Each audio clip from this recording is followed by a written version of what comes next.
नमस्कार। आज का हमारा टॉपिक है घर का मुख्य द्वार। देखिए, बहुत सारे लोगों की जिंदगी में बहुत सारी परेशानियां आती हैं और वो अपने घर का वास्तु भी करा लेते हैं और उसके बाद भी वो परेशानियां रहती हैं। तो ऐसा क्या कारण है जिस वजह से ये परेशानियां लगातार आती जाती हैं और हमें हमारी लाइफ में डिस्टर्ब करती रहती हैं? देखिए, इसके बहुत सारे कारण हो सकते हैं। वास्तु भी इसका बहुत बड़ा कारण है और वास्तु में सबसे इंपॉर्टेंट पॉइंट जो है वो है घर का main door, entrance of your house. मैं यहाँ एक बात पे हमेशा अपने स्टूडेंट्स को ये सबको समझाता रहता हूँ, यह बात करता रहता हूँ कि क्या आपका घर का द्वार आपकी समस्याओं का द्वार तो नहीं? देखिए, अब इसमें बहुत सारी चीजें समझने की है। सबसे पहली बात, अगर आप स्टैंडर्ड वास्तु रूल्स की बात करेंगे तो घर में के जो द्वार हो सकते हैं वो नॉर्थ का द्वार, ईस्ट का द्वार और वेस्ट का द्वार नॉर्मली अच्छा माना गया है। साउथ का द्वार नॉर्मली अच्छा या साउथ का गेट नॉर्मली अच्छा नहीं माना गया है। ये है एक स्टैंडर्ड रूल। लेकिन ऐसा भी नहीं है कि सारे दक्षिण के दरवाजे खराब ही रिजल्ट देते हैं, एक पॉइंट। दूसरा, ये जरूरी नहीं है कि हर इंसान को ईस्ट का द्वार या नॉर्थ ईस्ट का द्वार या वेस्ट का द्वार ही फायदा देगा, ऐसा बिल्कुल भी जरूरी नहीं है।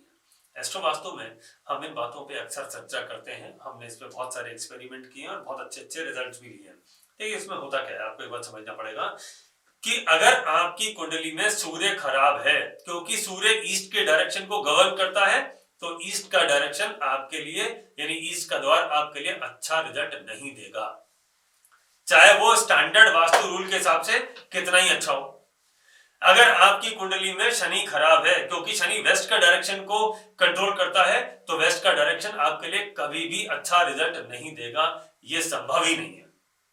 अगर आपकी कुंडली में मंगल अच्छा रिजल्ट देता है, क्योंकि मंगल साउथ का है, ओनर है, तो साउथ का द्वार यानी दक्षिण दिशा का द्वार आपके लिए बहुत सारी प्रॉस्पेरिटी, नेम, फेम और करियर में बहुत फायदा दे सकता है। इसी प्रकार से अगर हम बात करें बुध की या हम बात करें नॉर्थ डायरेक्शन की, क्योंकि बुध ओन करता है नॉर्थ डायरेक्शन को, तो नॉर्थ डायरेक्शन अगर किसी का बुध खराब है तो उसको नॉर्थ डायरेक्शन बिल्कुल सूट नहीं करेगा। अगर आपके बिजनेस में परेशानियां आ रही हैं और आप नॉर्थ फेसिंग हाउस में रह रहे हैं, मैं आपको कुछ सिम्टम्स बताता हूँ। अगर आपके करियर या बिजनेस में परेशानी आ रही है और आप नॉर्थ के एंट्रेंस में रह रहे हैं, यानी नॉर्थ के द्वार वाले घर में नॉर्थ में रह रहे हैं, तो हो सकता है वही द्वार आपकी परेशानियों का कारण हो। आप लोग चेक करके देख सकते हैं कि जब से आप नॉर्थ के एंट्रेंस वाले घर में रहने आए, उसके बाद क्या आपकी जिंदगी में, आपके करियर में, आपके बिजनेस में परेशानियां आनी शुरू हो गई? अगर उसका जवाब हाँ है, तो इसका मतलब नॉर्थ की एंट्रेंस आपको सूट नहीं कर रही है। इसी तरीके से अगर ईस्ट से रिलेटेड बात करें कि अगर आपका ईस्ट का एंट्री है और अगर आप किसी ऐसे घर में शिफ्ट हो गए जिसकी एंट्री ईस्ट की है, लेकिन ईस्ट की एंट्री के बावजूद आपके घर में तरह तरह की बीमारियां, परेशानियां, सोसाइटी से नेम फेम बिगड़ना या आपस में लोगों से ना बनना, पड़ोसी से झगड़ा होना, अगर इस तरह की समस्या इस घर में आ रही है, तो इसका कारण ईस्ट का दरवाजा या ईस्ट का मेन डोर हो सकता है। इसको आप लाइटली ना लें, नजरअंदाज ना करें। अगर आप वेस्ट फेसिंग हाउस में रहते हैं तो आपको एक बात समझना पड़ेगा, वेस्ट फेसिंग हाउस आपको अच्छी वेल्थ देता है, आपको प्रोफेशनल ग्रोथ देता है, आपकी प्रॉफिटेबिलिटी बढ़ाता है। जो लोग बिजनेस में हैं, अगर वो वेस्ट फेसिंग हाउस में रहते हैं तो उनकी प्रॉफिटेबिलिटी, परसेंटेज ऑफ प्रॉफिट ज्यादा आता है। अगर ऐसा नहीं हो रहा है और आप वेस्ट फेसिंग हाउस में रह रहे हैं, तो ये हो सकता है कि आपका शनि खराब हो और इस वजह से आपको परेशानी दे रहा हो, आपके बिजनेस में प्रॉफिट की जगह लॉसेस होना शुरू हो जाए। अगर इस तरह की समस्या से आप पीड़ित हैं, तो आपको समझना पड़ेगा कि क्या आपके घर की एंट्री आपकी समस्याओं का कारण तो नहीं। अगर ऐसा है तो आपको समझना पड़ेगा, इन सारी चीजों पे काम करना पड़ेगा, इन सब का उपाय करना होगा, जो हमें नॉर्मली करना चाहिए। ये उपाय आपकी कुंडली के हिसाब से स्पेसिफिक होते हैं। जब हम बात करते हैं एस्ट्रो वास्तु की, तो एस्ट्रो वास्तु के थ्रू हम इन चीजों को चेक करते हैं कि क्या कोई पर्टिकुलर डायरेक्शन, कोई पर्टिकुलर डायरेक्शन हमारे लिए अच्छा या खराब है, ये आपकी कुंडली बताएगी।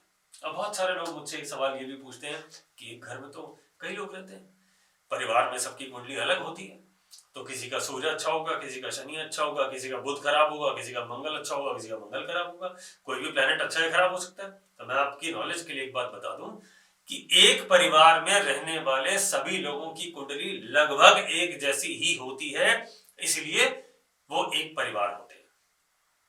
एक एग्जांपल देके बताता हूं। अगर आपने एक कार खरीदी तो ये तय है उस घर के परिवार के सभी लोग उसका आनंद या उसका आराम प्राप्त करेंगे। अगर परिवार में कमाने वाले सदस्यों की इनकम अगर बढ़ती है तो उसका फायदा परिवार के सारे सदस्यों को मिलता है। इसका मतलब ये सब आपस में जुड़े हुए हैं और हर एक का रिजल्ट, हर एक एक्शन का रिजल्ट पूरा परिवार फेस करता है। अगर अर्निंग मेंबर की नौकरी चली जाती है या बिजनेस में लॉस हो जाता है तो उसका असर जिस तरह से सारे परिवार पे पड़ता है, या परिवार में किसी की डेथ हो जाती है तो सारा परिवार परेशान हो जाता है, या कोई हॉस्पिटल में एडमिट हो जाता है तो सारा परिवार एक साथ उसकी रिकवरी के लिए कोशिश करता है या दुआएं मांगता है। इसका मतलब एक परिवार के सभी लोगों की कुंडली आपस में जुड़ी हुई है और वो एक ही तरह की है। तो इसलिए अगर आप वास्तु की बात करें तो परिवार के सारे लोगों की कुंडली एक ही तरह के वास्तु का इंडिकेशन देगी। अगर ऐसा नहीं होगा तो आप एक परिवार में रह ही नहीं सकते, यह असंभव है। तो हम एस्ट्रो वास्तु के थ्रू इन सारी कुंडलियों को एक साथ लेके और इनके हिसाब से ये तय करते हैं कि कौन सी एंट्री हमारे को सूट करती है या कौन सी एंट्री हमें सूट नहीं करती। और अगर हम किसी ऐसी एंट्री में रह रहे हैं जो हमें सूट नहीं करती तो उपाय संभव है। यही चीज हम एस्ट्रो वास्तु के थ्रू ठीक करते हैं। मेरा बहुत जल्दी एक एस्ट्रो वास्तु पे कोर्स होने वाला है, astro vastu for beginners, astro vastu level 1। ये शुरू होने वाला है 21 तारीख को, 21 जनवरी से, हर शनिवार शाम 8:30 से 10 बजे तक। अगर आप लोग इन सारे ज्योतिषीय सूत्र को, एस्ट्रो वास्तु के रूल्स को सीखना या समझना चाहते हैं तो do not miss this course.